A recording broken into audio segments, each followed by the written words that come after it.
Bonjour et bienvenue dans cette correction de l'examen numéro 4 consacré à la compréhension écrite. C'est parti, on y va, on se retrouve tout de suite, juste là.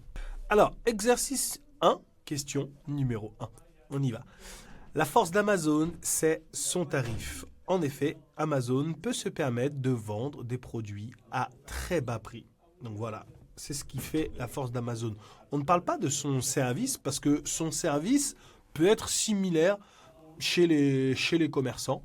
Et ces livraisons, ce n'est pas vraiment leur force. Quand on va chez un commerçant, on veut un livre, on l'a tout de suite. Le seul problème qu'on a chez le commerçant, c'est qu'il est plus cher que chez Amazon. Question numéro 2. La conséquence de l'arrivée d'Amazon, c'est des espaces inoccupés. En France, en fait, il faut comprendre un mot ici qui est vraiment directeur, j'ai envie de dire. En France, de nombreux locaux commerciaux restent vacants. Okay ? La conséquence, c'est des locaux vacants. Un local vacant, c'est un espace vide. C'est un espace qui n'est pas occupé et qui est disponible pour être occupé. Donc voilà. Une baisse généralisée de prix, les commerçants en sont incapables. Okay ? Les commerçants ne peuvent pas baisser leur prix pour s'aligner sur Amazon, c'est ce qui est dit dans le texte. Et une adaptation de tous les commerçants, c'est aussi impossible. Les commerçants ne peuvent pas se créer un site internet, envoyer des colis dans toute la planète. C'est très très compliqué pour les commerçants. Question numéro 3. En continuant son ascension, Amazon risque de tous nous convertir en acheteurs en ligne. Non, ce n'est pas faux.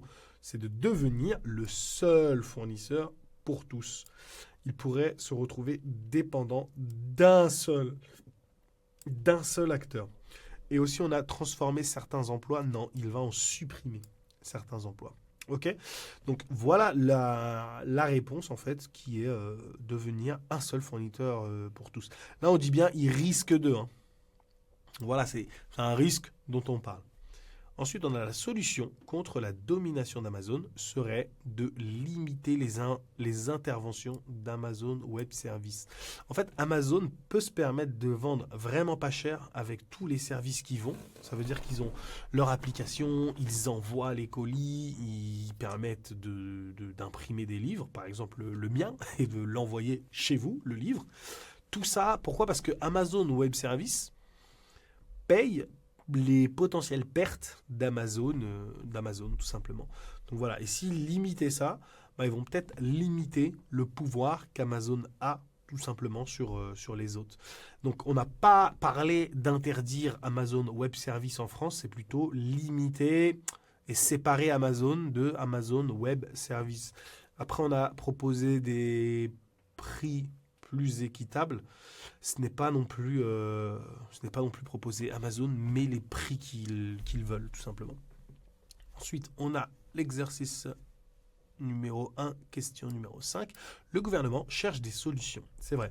Il cherche des choses à mettre en place. Il cherche des mesures ou des idées pour limiter le pouvoir d'Amazon et l'emprise d'Amazon sur les commerçants et les consommateurs. Question numéro 5, voilà, protège les commerçants, ils n'ont pas le moyen de protéger les commerçants et va condamner Amazon non plus, parce que non, ils ne vont pas condamner Amazon non plus. L'acheteur, qui a le rôle le plus important, c'est l'acheteur. Pourquoi ? Parce qu'on dit cependant le rôle des consommateurs reste crucial. Crucial, ça veut dire très très important. Okay ? Et le rôle qu'a le consommateur est hyper important. Les commerçants doivent proposer de nouvelles choses. Donc voilà, ils doivent innover et s'adapter. C'est absolument ce qu'ils doivent faire pour rester vivants. Proposer de nouvelles choses, ça fait référence à l'innovation et à l'adaptation. Vendre leurs produits sur Amazon, c'est une innovation ou une adaptation qu'ils pourraient mettre en place, mais ce n'est pas la seule et c'est trop précis. Après, on a à se créer leur propre site internet, c'est la même chose, c'est trop précis. Ce qu'ils doivent faire en général, c'est innover, s'adapter, tout simplement. en faisant justement des ventes sur Amazon, des sites internet, des accueils, beaucoup d'événements en présentiel, des choses sympas, quoi. Question numéro 7, c'est terminé, l'exercice 1. Je te laisse compter tes points, et passer à l'exercice numéro 2. Exercice numéro 2, compréhension orale. La journée sans téléphone portable a été créée par un vendeur de livres, un libraire français. Un libraire, ce que vous devez savoir, c'est qu'un libraire, c'est quelqu'un qui est dans une librairie, qui travaille dans une librairie. Donc, il vend des livres, tout simplement. Ensuite, on vous dit un musicien et auteur. Le problème, c'est qu'il n'est pas musicien, il est juste auteur. Quand vous avez un élément de la réponse comme ça qui est faux, tout simplement, au DELF B2, ne cochez pas la réponse, vous n'aurez pas les points. Il vous faut soit la totalité qui est bonne, soit rien du tout. S'il y a un élément, par exemple, on vous dit musicien, il n'est pas musicien, oubliez la réponse. Un chauffeur de bus non plus. L'objectif de cette journée est de discuter et échanger sur les conséquences du téléphone. Ok ? La conséquence de l'utilisation du téléphone portable. Une journée pour ouvrir le débat sur l'impact du téléphone portable. Ok ? Donc, discuter et échanger, ça veut dire débattre, hein, conséquences et impact, ça va ensemble. Ok ? Donc, voilà l'objectif de cette journée. La première année, cette journée a eu lieu en France. Cette journée a eu lieu en France. On en a parlé dans le monde, mais la journée n'a pas eu lieu dans le monde. On l'a uniquement appliquée en France. En Europe, non. Et dans le monde, ça, c'est au fil des années. Et là, on vous parle bien de la première année. Faites bien attention aux limites temporelles qu'on vous met parfois dans certaines questions. Parce que dans le monde, ça, c'est correct, mais pas pour la première année. Ok ? Sa journée internationale propose des challenges. Ok, donc des défis et des challenges, c'est la même chose. C'est des challenges. Je crois que challenge en anglais, ça veut dire défi. C'est un anglicisme qu'on utilise beaucoup. Ok, un défi de 4 jours, un challenge de 4 jours, etc. Dure moins de 72 heures. C'est faux, elle dure 72 heures, elle dure 3 jours. Reçoit des réponses de professeurs. Donc voilà, non, c'est lui en fait qui envoie des questions au professeur. Mais il ne reçoit pas de réponse. Il envoie des questions au professeur et les professeurs discutent de plusieurs problématiques en rapport avec le téléphone portable. Ils débattent avec les élèves sur plusieurs problématiques. Donc, question numéro 5. Lequel de ces défis ne fait pas partie des 6 défis ? Travailler sans téléphone. Ça, c'est un défi. Lire un livre. Bah non, il demande d'acheter un livre. D'accord ? Il demande d'acheter un livre. Il ne demande pas de lire un livre. C'est dur de lire un livre en 3 jours. Pour moi, c'est facile. Mais pour quelqu'un qui n'a pas l'habitude de lire et qui est tout le temps sur son téléphone, c'est dur de lire un livre en 3 jours. Faire un selfie sans téléphone portable. C'est-à-dire que se photographier sans smartphone. Ok ? Se photographier, ça veut dire se photographier soi-même. C'est-à-dire que je prends mon téléphone et je me photographie comme ça.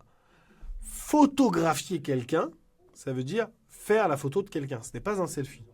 Se faire photographier par son téléphone, là, ce n'est pas faire un selfie, c'est donner son téléphone à quelqu'un et la personne nous photographie. Ok ? Je ne sais pas si vous comprenez pourquoi ici c'est faire un selfie. Parce qu'il dit se photographier. Ok ? Sans smartphone. Faire un selfie, c'est je prends un appareil photo, clac, et je fais un selfie, je me prends en photo. Philippe, c'est très subtil, hein, très subtil. Philippe Marceau collabore avec l'État. Non, il regrette justement que celles-ci, hein, les institutions, ne collaborent pas directement avec lui. Ils ne collaborent pas directement avec lui. Il parle parfois directement à des élèves. Ça, c'est vrai. Pourquoi ? Parce qu'il y a des écoles qui l'invitent pour sensibiliser des élèves.